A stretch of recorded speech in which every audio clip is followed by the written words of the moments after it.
মনে করে যে তার কাছে জানে কি সম্পদ আছে। নবী করিম সাল্লাল্লাহু আলাইহি ওয়াসাল্লাম বলেছেন স্পষ্টভাবে, নারী হোক আর পুরুষ হোক, তুমি অন্য যাকে অনেক বেশি সুখী হবে মনে হচ্ছে তার সাথে, তোমার স্ত্রীর কাছে যা আছে, তোমার স্বামীর কাছে যা আছে, তার কাছেও তা আছে, অতিরিক্ত কোনো কিছুই নেই। এগুলো শয়তানের চক্রান্ত, শুধুমাত্র ধোঁয়াশা মরিচিকা। দেখতে মনে হয় কি জানি কি, তার সাথে তুমি সংসার করো, কয়দিন পরে মনে হয় মাটি সিন। মানুষের পার্সোনালিটি, ব্যক্তিত্বটা মূল। আর দ্বিতীয়ত, অনেক সময় মানুষ পরকিয়া করে যে স্বামীর এই জিনিসটা ভালো লাগে না, খেস খেস করে, বউটার হয়তো রান্নাটা ভালো না বা এই সমস্যাটা আছে, এই জন্য সে অন্য মহিলা আসক্ত হয়। তাদের জন্য নবী করিম সাল্লাল্লাহু আলাইহি ওয়াসাল্লামের আরেকটা হাদিস আছে, তিনি বলেছেন যে তুমি যদি তোমার স্ত্রীর, তোমার স্বামীর কোনো একটা জিনিস খারাপ লাগে তোমার কাছে, তুমি চিন্তা করো, দেখবা তার বহুত ভালো গুণ আছে। পৃথিবীতে এমন কোন মানুষ আল্লাহ সৃষ্টি করেন নাই যে শুধুই দোষ, কোনো গুণ নেই, এমন কোন মানুষ আছে? একেবারে যত খারাপ মানুষ হোক, তার মধ্যেও কোনো না কোনো ভালো গুণ অবশ্যই আছে।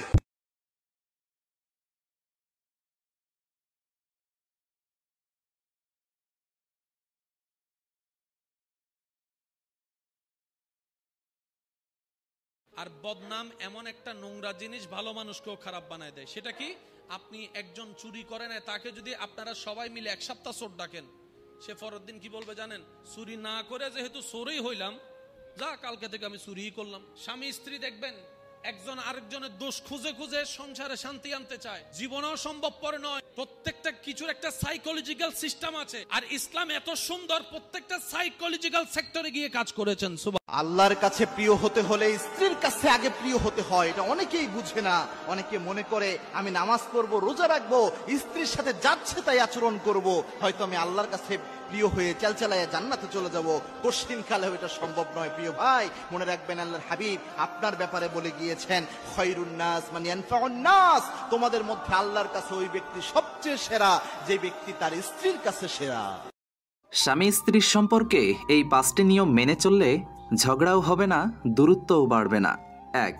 কখনো একে অপরের কাছ থেকে কিছু লুকাবেন না, কারণ একবার বিশ্বাস হারালে ভালোবাসা থেকেও দূরত্ব তৈরি হয়। সম্পর্ক টিকে থাকে বিশ্বাসে, সন্দেহে নয়। 2. রাগ হলে চুপ থেকো, কিন্তু দূরে যেও না। রাগ হলে নীরব থেকো, কিন্তু দূরে সরে যেও না। নীরবতা শান্তি আনে, কিন্তু দূরত্ব আনে ভাঙন। 3.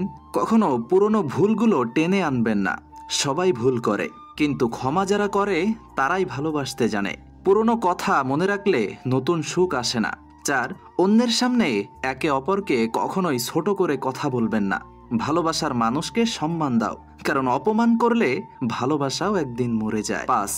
সবশেষে যত কষ্টই আসুক না কেন, একে অপরকে কখনোই ছেড়ে যেও না, কারণ সম্পর্ক মানে সুখে নয়, দুঃখেও পাশে থাকা। একটা কথা সব সময় মনে রেখো, ভালোবাসা বড় বড় প্রতিশ্রুতিতে নয়, ছোট ছোট যত্নে টিকে থাকে। 13 থেকে 18 বছর বয়সে সন্তানকে নিয়ন্ত্রণের 9টি কৌশল। 1. সন্তানের সাথে ভালো সম্পর্ক গড়ে তুলুন। 2. সন্তানের মতামতের গুরুত্ব দিন। 3. তাকে যে কোনো কাজের জন্য সময় নির্ধারণ করে দিন। 4. গোপনে তাকে আপনি নজরদারি করবেন, কিন্তু তাকে বুঝতে দেবেন না। 5. আপনি সন্তানের অভিভাবক হিসেবে অনেক ধৈর্যশীল হবেন। 6. যে কোনো বিষয়ে সন্তানের সাথে খোলামেলা আলোচনা করুন। 7. তার যে কোনো কাজের সিদ্ধান্তকে প্রাধান্য দিন, তবে সে যদি ভুল কোনো ডিসিশন নিয়ে থাকে তাহলে তাকে ভালোভাবে বুঝান। 8. পারিবারিক, সামাজিক, রাষ্ট্রীয় এবং ধর্মীয় যে কোনো ভালো কাজে তাকে যুক্ত করুন। 9. মানসিকভাবে তাকে কখনো চাপে রাখবেন না। 9টি ভয়ঙ্কর গুনাহ সম্পর্কে জেনে নিন। 1. তুই না থাকলে আমি মরে যেতাম। 2.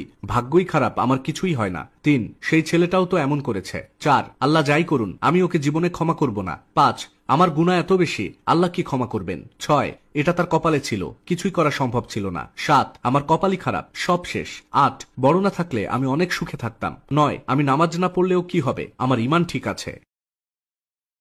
3টা জুমা যদি কেউ মিস করে, 2টা পানিশমেন্ট। এক হচ্ছে তবে আল্লাহ ফি কলবি, আল্লাহ অন্তরে মোহর মেরে দেয়। ভালো কথা ভাল লাগে না, নামাজ ভাল লাগে না, আজান ভাল লাগে না, ইসলাম ভাল লাগে না, শুধু মৌজ মাস্তি ভাল লাগে, গান বাজনা ভাল লাগে, এরকম আছে না নাই?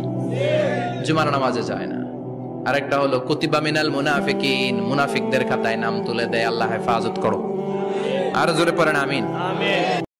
পাশে থাকলে সবাই আপন হয়ে যায় না, কেননা নবাবের পাশেও মির্জাফর ছিল। এজন্য খুব সাবধান। আপনার পাশে আছে দেখেই আপনি অনেক আপন ভাবতেছেন এই আপনার কোনো ক্ষতি করবে না, ব্যাপারটি এমন নয়। অনেক সময় কাছের মানুষ এমন কঠিন আঘাত দেয় যা হাজার বড় শত্রু এটা দিতে পারে না। স্ত্রীকে কষ্ট দিচ্ছেন, স্ত্রীকে অবহেলা করছেন, করেন, যত পারেন আপনি তাকে অবহেলা করেন, কিন্তু অবহেলা করার আগে শুধু একটা কথা মনে রাখবেন, আপনার শক্তি যখন ফুরিয়ে যাবে, আপনার প্রতিপত্তি যখন হারিয়ে যাবে, তখন আপনাকে এক গ্লাস পানি ভরে দেওয়ার জন্য এই স্ত্রী ছাড়া আপনার পাশে আর কাউকে পাবেন না। বদনজর খুবই মারাত্মক একটা বিষয়। রাসূল সাল্লাল্লাহু আলাইহি ওয়াসাল্লাম বলেছেন, বদনজর সত্য। অনেক সময় আমরা একটি বাড়ি নির্মাণ করতেছি, মানুষ বদনজর লাগায়। অনেক সময় আমরা একটি গাড়ি কিনতেছি, মানুষ বদনজর লাগায়।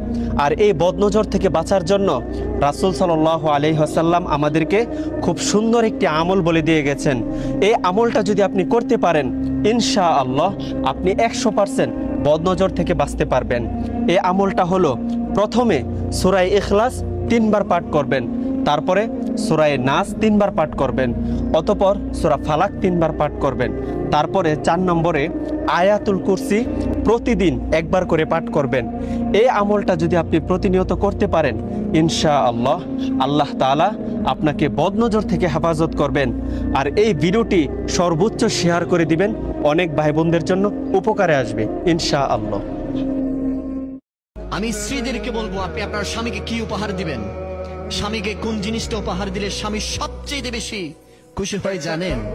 আপনি আপনার স্বামীকে শুধু একটা জিনিস উপহার দিবেন, সেটা হচ্ছে পরপুরুষ থেকে আপনি নিজেকে হেফাজত করবেন, আপনি পর্দা মেনটেন করবেন।